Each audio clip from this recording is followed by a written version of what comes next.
My dog did what my husband couldn't in 5 years. I loved it. Safe version. My name is Emily, and I live in a quiet little town in Oregon. To most people, I seem like a regular woman living an ordinary life. But hidden beneath the surface was a struggle that nearly broke me. 4 years, my marriage to Mark was full of emptiness. We didn't fight in the dramatic ways you might imagine. Instead, it was the silence that hurt the most. He was always working, always distracted, and no matter how much I tried to reach him, he wasn't there emotionally. For 5 long years, I felt unseen and unheard in my own home. When we first married, I believed Mark was my forever. He had this charming smile, a quiet determination, and a way of making me laugh when we were dating. But as life settled, the laughter faded. Days turned into months, and months into years where we barely had meaningful conversations. I started questioning if love was supposed to feel this lonely. The turning point came one rainy afternoon. I was sitting by the window, watching the raindrops trace lines down the glass, feeling as though they mirrored my own tears. My chest ached from holding everything inside. That's when I made a decision that changed my life forever. I would adopt a dog. I didn't tell Mark at first. Part of me worried he wouldn't approve, but another part of me knew I needed something of my own, something to pour my love into, something that might just fill the silence. I went to the local shelter the next day, and that's where I met Maximum. He was a scruffy golden retriever mix with soulful brown eyes that seemed to look straight into my heart. When he pressed his head against my palm, I felt something stir inside me, a connection I hadn't felt in years. Bringing Max home was like breathing fresh air after being suffocated for too long. For the first time in years, I felt excited to wake up in the morning. Max was goofy, loyal, and endlessly affectionate. He followed me everywhere, from the kitchen to the garden, and every night he curled up at the foot of my bed as if to guard me from my own loneliness. Mark didn't say much when Max arrived. At first, he rolled his eyes at the dog hair on the couch or the muddy paw prints on the floor, but I noticed something. Max made him laugh, even if he tried to hide it. There were moments when Mark would toss a ball for Max, and I could see a flicker of the man I once fell in love with. It gave me hope, but I also knew deep down that the real healing wasn't going to come from Mark. It was coming from Max. Max taught me to live again.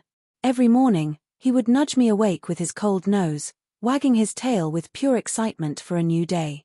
He forced me to take long walks in the fresh air, which became therapy sessions for my soul. With Max trotting by my side, I began to notice the beauty in the small things again, the way the sun set behind the trees, the smell of pine in the air, the sound of children playing in the park. I also began to talk to Maximum. At first, it felt silly, but soon it became natural. I would tell him about my worries, my sadness, and my dreams. He would tilt his head, listening as if every word mattered. There was something deeply comforting about his quiet presence. Unlike Mark, who often dismissed my feelings or got lost in his work, Max gave me his full attention. He made me feel important. 5 years of emptiness began to fade as my bond with Max grew stronger. I started painting again, something I had abandoned years ago when my life felt colorless. I set up a little art corner in the living room, and Max would lie at my feet as I worked.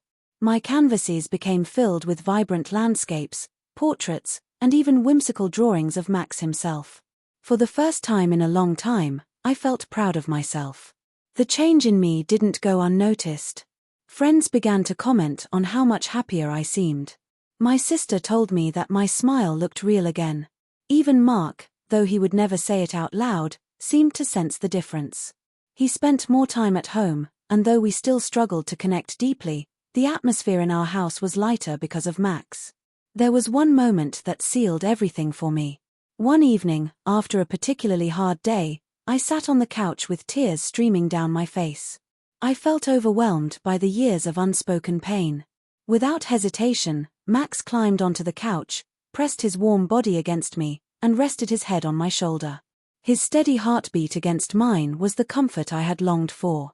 In that moment, I realized something powerful. My dog had given me the emotional support and unconditional love that I had been missing for 5 years. It wasn't that Max replaced Mark. No, it was that Max reminded me of my own worth. He reminded me that I was deserving of love, attention, and joy. Through his loyalty, I learned how to set boundaries in my marriage.